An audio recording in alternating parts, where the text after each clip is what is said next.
ஒரு லோயர் ஒரு ஆளும் அவருடைய மனைவியும் கிட்டல்ல சுட்டுக் கொல்லப்பட்டது உங்கள் எல்லாருக்குமே தெரியும். இந்த மாதம் 13ஆம் தேதி மாலை 5 மணியளவில் அவர்கள் சுட்டுக் கொல்லப்பட்டிருந்தார்கள். அந்த சம்பவம் தொடர்பாக இப்பொழுது ஏராளமான அதிர்ச்சியூட்டும் தகவல்கள் வெளியாகி இருக்கின்றன. அந்த கொலைக்கு எப்படி திட்டம் தீட்டப்பட்டது, என்னென்ன வேலைகள் எல்லாம் செய்யப்பட்டது, யார் யாரெல்லாம் இதில் சம்பந்தப்பட்டிருக்கிறார்கள் என்று சொல்லி ஒரு பெரிய வலையமைப்பு, பெரிய டீமே இறங்கி வேலை செய்திருக்குது. இவர்கள் போட்ட திட்டத்தையும் இவர்கள் வேலை செய்த விதத்தையும் பார்க்கக்குள்ள இந்த லோயரை விடவே கூடாது, எப்படியாவது இந்த லோயர்ட்ட கதையை முடிச்சே ஆகணும் என்று சொல்லி ஒரு கொலவெறியோட இந்த பிளான் போட்ட மாதிரியே இருக்குது. ஏன்னு சொன்னால் அவ்வளவு அதிர்ச்சியூட்டும் தகவல்கள் வெளியாகி இருக்கிறது. போலீசார் நேற்று 2 பேரை கைது செய்திருக்கிறார்கள். அந்த கைது செய்யப்பட்ட 2 பேருமே மிக மிக முக்கியமானவர்கள். அவர்கள் கிட்டத்தட்ட எல்லா தகவல்களையும் சொல்லியிருக்கிறார்கள். எனவே என்னென்ன தகவல்கள் எல்லாம் கிடைச்சிருக்குன்னு சொல்லி கிடைத்த தகவல்களை விரிவாக விளக்கமாக இந்த காணொலியில் பார்க்க போகிறோம். ஒரு விஷயம் விளங்குது என்னென்னு சொன்னால், ஒரு நாட்டில் மிக முக்கியமான ஒரு அரசியல் தலைவரை இலக்கு வைக்கக்குள்ள எவ்வளவு கவனமாக எவ்வளவு இறங்கி வேலை செய்வினமோ, ஒரு அரசியல் தலைவரை இலக்கு வைக்கக்குள்ள அதுக்கேற்ற மாதிரி தான் திட்டமிடணும். அதே திட்டமிடலோட இந்த ஒரு லோயர் என்று சொன்னால் ஒரு சாதாரண லோயர், அந்த லோயரை கொலை செய்யறதுக்கு இவ்வளவு பிளான் போடப்பட்டிருக்கின்றதான் இதில் இருக்கக்கூடிய ஆச்சரியமான விஷயம். என்னென்ன சம்பவங்கள் எல்லாம் நடந்திருக்குது, எப்படியெல்லாம் பிளான் போடப்பட்டிருக்கிறது, விரிவாக விளக்கமாக பார்க்கலாம். தமிழடியான் சொந்தங்கள் அனைவருக்கும் வணக்கம். வாருங்கள் காணொளிக்குள் போகலாம். முதல்ல இந்த லோயருடைய கதையை முடிக்கணும் என்று சொல்லி திட்டம் போட்டது, அடிப்படை திட்டம் போட்டது கரந்தனிய சுத்தா. கரந்தனிய சுத்தா அங்கே இருக்கிறார், இப்போ இலங்கையில் ஜெயிலுக்குள்ளே இருக்கிறார். அப்போ ஜெயிலுக்குள்ளே இருக்கிற ஒரு ஆளால் பெரிய அளவில் செயல்பட முடியாது. அங்கே இருந்தோண்டு வெளியில் இருக்கிற ஆக்களை வச்சு கொண்டு தான் செயல்பட முடியுமே தவிர அவரால் நேரடியாக எதுவுமே செய்யப்பட முடியாது. இத்தனைக்கும் இந்த லோயர் கரந்தனிய சுத்தாவுக்காக நீதிமன்றங்களில் வாதாடிய ஒரு லோயர். அவருடைய கேஸ் எல்லாத்தையும் இவர் தான் கையாள்றார் என்று சொல்லி சொல்லப்படுது. அப்படிப்பட்ட ஒரு ஆளையே தன்னுடைய லோயரையே கொல்ல வேணும் என்று சொல்லி, அதுவும் இவ்வளவு பெரிய திட்டத்தை போட்டு கொல்லணும் என்று சொல்லி கரந்தனிய சுத்தா முடிவெடுத்தது ஏனென்று சொல்லி தெரியல. அந்த தகவல்களை தன்னை பற்றிய தகவல்களை இன்னும் ஒரு ஆளுக்கு வழங்கினார் என்று சொல்லி சொல்லப்படுது. ஆனால் அந்த விஷயம் இதுவரைக்கும் உறுதிப்படுத்தப்படல.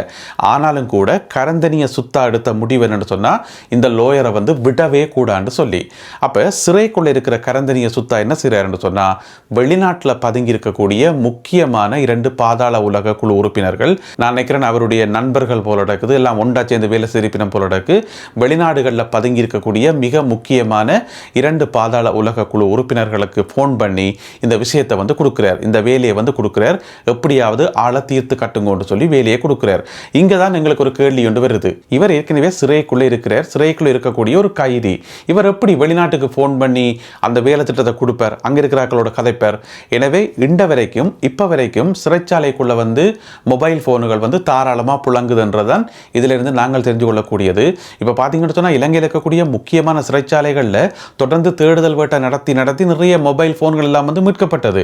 எத்தனையோ நூற்றுக்கணக்கான கையடக்க தொலைபேசிகள் மீட்டெடுத்த அப்புறம் கூட இன்னமும் போன் பாவிக்கணும், இன்னமும் உள்ளுக்குள்ள இருந்தோண்டு வெளியில கமாண்ட் பண்ணினோம் என்று சொன்னால் என்ன அர்த்தம்? எனவே சிறைச்சாலைகள் இன்னும் தீவிரமான கண்காணிப்புக்கு உட்படுத்தணும்.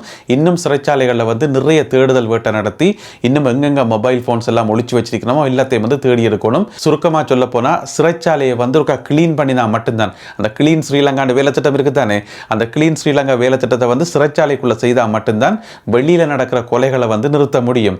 எனவே சிறைக்குள்ள இருக்கக்கூடிய முக்கியமான பாதாள உலக குழு உறுப்பினர் கரந்தனிய சுத்தா வெளிநாட்டில் இருக்கிற பாதாள உலக குழு உறுப்பினர்கள் 2 பேருக்கு போன் பண்ணி இந்த வேலையை ஒப்படைக்கிறார். இந்த வெளிநாட்டில் இருக்கக்கூடிய 2 பாதாள உலக குழு உறுப்பினர்களும் ஆரண்டு பார்த்தீங்கன்னு சொன்னா, ஒரு ஆளுடைய பேர் மோதர நிபுண, மற்றவருடைய பேர் டுட்டுவாம். டுட்டு என்றது அவருடைய பேர். அவருடைய முழு பேர் உக்கல ஆராய்ச்சிக்கே தரிந்து மதுசங்க. அதாவது இந்த டுட்டு மற்றது மோதர நிபுண, இந்த 2 பாதாள உலக குழு ஆக்களுக்கும் என்ன வேலை என்று சொன்னா, வெளிநாட்டில் பதுங்கி இருந்து கொண்டு இலங்கையில் போதைப் பொருள் விற்கிறது, அங்க ஆக்களை வச்சு சம்பளத்துக்கு ஆக்களை வச்சு அங்கங்க போதைப் பொருட்களை போம்பித்து கொண்டிருக்கணும். இதான் வேண்ட வேலை. அப்ப தனக்கு கீழே வேலை செய்யக்கூடிய 2 பேர், 2 சகோதரர்கள், ஒரே குடும்பத்தை சேர்ந்த 2 சகோதரர்கள், ஒரு ஆளுக்கு 20 வயசு, மற்றவருக்கு 24 வயசு. அதாவது ஒரு ஆளுக்கு வந்து 20 வயசு, மற்றவருக்கு வந்து 24 வயசு. அந்த 2 பேருக்கும் ஃபோன் பண்ணி இவர் சொல்றார், வெளிநாட்டில் இருந்து உங்கள் 2 பேருக்கும் ஒரு முக்கியமான வேலை ஒன்று தரப்போறேன், ஒரு சில வேலைகள் நீங்கள் செய்ய வேண்டி இருக்குது, அதுக்கு ஒரு கார் ஒன்று தேவைப்படும், உடனடியாக ஒரு காரை வந்து வாடகை கெடுங்கன்னு சொல்லி அந்த 2 சகோதரர்களுக்கும் அறிவுறுத்தல் கொடுக்கிறார் வெளிநாட்டில் இருந்து இந்த டுட்டு. அப்ப அவை என்ன செய்யணும், அந்த 2 சகோதரர்களும் உடனடியாக கொட்டாவ பகுதியில் போயிட்டு ஒரு காரோண்ட, கருப்பு நிற காரோண்ட வாடகை கெடுக்கினம். 7 நாட்களுக்கு வாடகைக்கு வேணும் என்று சொல்லி எடுத்தாச்சு. எடுத்து முடிய அடுத்த கட்டளை இங்கே இருந்து கொடுக்கணும். இவே சொல்லிக்கணும், போய் இன்னிடத்துல போய் முல்லேரியா என்ற இடத்துக்கு போ, அங்க ஒரு ஆள் ஆயுதம் கொண்டிருவார், ஆயுதங்கள் சுத்தின ஒரு பாசல் ஒன்று கொண்டிருவார், அந்த பாசலை போய் வேண்டி எடுங்கன்னு சொல்லி வெளிநாட்டிலிருந்து சொல்லப்பட்டிருக்கு. சரி என்று இந்த 2 பேரும், இந்த 2 சகோதரர்களும் என்ன செய்யணும், இன்னும் ஒரு ஆளை மீத்தி கொண்டு, நான் நினைக்கிறேன் அவர்களுடைய ஃப்ரெண்டோ ஆரோ தெரியல, அந்த இன்னும் ஒரு ஆள் வந்து இன்னுமே கைது செய்யப்படல. அந்த இன்னும் ஒரு ஆளை வந்து கைது செய்யறதுக்கு இப்பொழுது போலீசார் மும்முரமாக களத்தில் இறங்கி இருக்கின்றார்கள். எனவே இவர்கள் 2 பேரும், சகோதரர்கள் 2 பேர், மற்றது இன்னும் ஒரு நபர், இந்த 3 பேரும் சேர்ந்து இந்த வாடகைக்கு எடுத்துச்சுன்னா ஒரு கருப்பு கார் உண்டு, இந்த கருப்பு காரில் ஏறி முல்லேரியா பகுதிக்கு போயிருக்கணும் அந்த பாசலை வாங்குறதுக்கு, ஆயுதங்கள் சுத்தப்பட்ட அந்த பாசலை வாங்குறதுக்கு. அங்கே போனால் ஒருத்தர் ஆட்டோவில் வாராம், யாருன்னு தெரியாது, இவையில வந்து அவருக்கு தெரியாது, அவரை வந்து இவைக்கு தெரியாது, இவைக்கு ஒன்றும் தெரியாதானே, டுட்டு சொல்லி போட்டாரண்டக்காக போயிருக்கணும் முல்லேரியாவுக்கு. அங்கே போய் வெயிட் பண்ணி கொண்டு கேட்கல ஒரு ஆள் வந்து ஆட்டோவில் வந்துக்கார், ஆட்டோவில் வந்து ஒரு பாசலை கொடுத்துட்டு திரும்பி பார்க்காம அவர் விட்டுட்டு போயிட்டார். அந்த பாசலை வேண்டி பார்த்தா உள்ளுக்குள்ள ஆயுதங்கள், இந்த கொலைக்கு பயன்படுத்தப்பட்ட துப்பாக்கி, T-56 வகை துப்பாக்கி. சரியென்று அந்த 3 பேரும் வந்து அந்த ஆயுத பாசலை வாங்கி தங்களை காருக்குள்ளே வச்சுட்டு இங்கே வெளிநாட்டுக்கு ஃபோன் பண்ணி சொல்லிக்கணும், இந்த மாதிரி நாங்கள் ஆயுதங்களை கலெக்ட் பண்ணிட்டோம் என்று சொல்லி. அதுக்கு பிறகு அடுத்த கட்டளை கொடுபடுது, நீங்கள் பன்னிப்பிட்டியக்கு போங்க. பன்னிப்பிட்டியில் வந்து ஒரு குறிப்பிட்ட ஹோட்டல்ன்ற பேரை சொல்லி அந்த ஹோட்டலில் வந்து ஒரு ஆள் நிற்பார், அவருக்கு தேவையான வசதிகளை வந்து செய்து கொடுங்கன்னு சொல்லியாச்சு. அதுக்கு பிறகு இந்த 2 சகோதரர்களும் அந்த 3வது ஆளும் எல்லாரும் சேர்ந்து காரில் ஏறி பன்னிப்பிட்டியக்கு போயினோம். அங்கே போய் இவர் சொன்ன அந்த குறிப்பிட்ட அந்த ஹோட்டலுக்கு போனால் அந்த ஹோட்டலில் வந்து இத்தனையான நம்பர் ரூமில் வந்து ஒரு ஆள் குந்தி கொண்டு இருக்கிறார். இப்போ என்ன செய்யணும், இவ 3 பேரும் அவருக்கு வந்து தேவையான உதவிகளை செய்யணும். அங்கே போயிட்டு உனக்கு என்ன வேணுமென்று கேட்க, பொதுவாக எல்லாரும் என்ன கேட்பினோம், ஏதாவது சாப்பாடு வேணிக்கிண்டு வா, குடிக்கிறதுக்கு வேணிக்கிண்டு என்று சொல்லி அவர் கேட்டுக்க தனக்கு ஐஸ் போதை பொருள் வேணும் என்று சொல்லி, சரி என்று இவே வந்து தங்கள்கிட்ட இருந்த ஐஸ் போதை பொருளை அவருக்கு கொடுத்திருக்கணும். இந்த சம்பவம் எப்போ நடந்தது என்று சொன்னால், கொலை சம்பவம் நடந்தது 13ஆம் தேதி, இந்த மாதம் 13ஆம் தேதி. அந்த குறிப்பிட்ட நபர் வந்து அந்த ஹோட்டலில் தங்கி இருக்கிறது வந்து 10ஆம் தேதியிலிருந்து 3 நாட்களாக ஹோட்டலில் தங்கி இருக்காராம். அப்போ எதுக்கு இவர் ஹோட்டலில் தங்கி இருக்கார், இவருக்கு எதுக்கு நாங்கள் ஐஸ் போதை பொருளை கொடுக்கணும் என்று சொல்லி இவைக்கு ஒரு சந்தேகம் வந்திருக்கு. அப்போதான் இவைக்கு தெரிய வந்திருக்கு அவர் தான் கொலையாளி என்று சொல்லி. அப்போ எங்களுக்கு என்ன விளங்குது என்று சொன்னால், இந்த வெளிநாட்டில் இருக்கிற இந்த டுட்டு வந்து ஒரு பக்கம் ஆயுதங்களை வாங்கி சப்ளை பண்ணுறதுக்கு இங்கால 2-3 பேரை ஏற்பாடு செய்திருக்கார், மற்ற பக்கம் வந்து துப்பாக்கி சூட்டில் ஈடுபடுற கொலையாளிகளை வந்து, துப்பாக்கி சூட்டாளர்களை வந்து மற்ற பக்கம் ஏற்பாடு செய்திருக்கார். அப்படி ஏற்பாடு செய்து அந்த துப்பாக்கிதாரி வந்து, அந்த சுட்ட நபர்கள் வந்து எங்கிருந்து வந்தார்கள் என்று தெரியல. இப்போ பன்னிப்பிட்டியில் வந்து ஹோட்டலில் தங்கி இருக்கணும்னு சொன்னால் கட்டாயம் அந்த ஏரியா ஆக்களாக இருக்காது, வேறு எங்கேயோ இருந்து தெரிவிக்கப்பட்ட ஆக்களாக இருக்கும். இப்போதான் கொஞ்சம் காசையோ அல்லது போதைப் பொருளையோ தூக்கி கொடுத்தா வந்து சுட்டுட்டு போகிறதுக்கு ஆக்கள் இருக்குது. ஏன் யாழ்ப்பாணத்தில் இருந்து கூட இந்த துப்பாக்கிதாரிகளை, இந்த சூட்டாளர்களை வந்து சப்ளை பண்ணுறதுக்கு ஆக்கள் இருக்காம சொல்லி நாங்கள் ஏற்கனவே செய்திகளில் பார்த்துருக்கிறோம். அது சம்பந்தமாக ஆவா குழுவை சேர்ந்த ஆக்கள் எல்லாம் வந்து கைது செய்யப்பட்டிருக்கணும். நாடு முழுவதும் எங்கெங்கெல்லாம் துப்பாக்கி சுடுறதுக்கு ஆக்கள் தேவையோ அதுக்கு தேவையான ஆக்களை வந்து சப்ளை பண்ணிவிடுமாம் என்று சொல்லி. எனவே இந்த பன்னிப்பிட்டிய ஹோட்டலில் வந்து நின்ற அந்த துப்பாக்கிதாரி அவர் எங்கிருந்து வந்தவர், அவரை அனுப்பினதார், அந்த விவரங்கள் எதுவுமே இவைக்கு தெரியாது, இந்த சௌரங்களுக்கு தெரியாது. இவையை போயிட்டு அவர் கேட்ட ஐஸ் போதை பொருளை வந்து கொடுத்துருக்கிறான். சரி, கொடுத்தாச்சு. இப்போ 3 நாளாக வந்து அந்த ஹோட்டலில் இருக்கிறார். அப்போ வந்து 13ஆம் தேதி வந்துட்டுது. அன்றைக்கு தான் துப்பாக்கி சூட்டு சம்பவம் இடம்பெறணும். 13ஆம் தேதி காலமாக பார்த்தீங்கன்னு சொன்னால் அதே ஹோட்டலுக்கு இன்னும் ஒரு ஆளும் வந்து சேர்றார். அவரும் 2வது துப்பாக்கிதாரி. ஏன்னு சொன்னால் அன்றைக்கு துப்பாக்கி சூட்டு சம்பவத்தில் 2 பேர் தான் ஈடுபட்டது. நாங்கள் சிசிடிவி காட்சி பார்த்தினாங்கள். அதில் வந்து அந்த காரில் இருந்து 2 பேர் இறங்கி வந்து T-56 துப்பாக்கியால் சுட்டு போட்டு ஓடினோம். அந்த 2 பேரும் வந்து பன்னிப்பிட்டியில் இருக்கக்கூடிய அந்த ஹோட்டலில் வந்து தங்கி இருக்கணும்.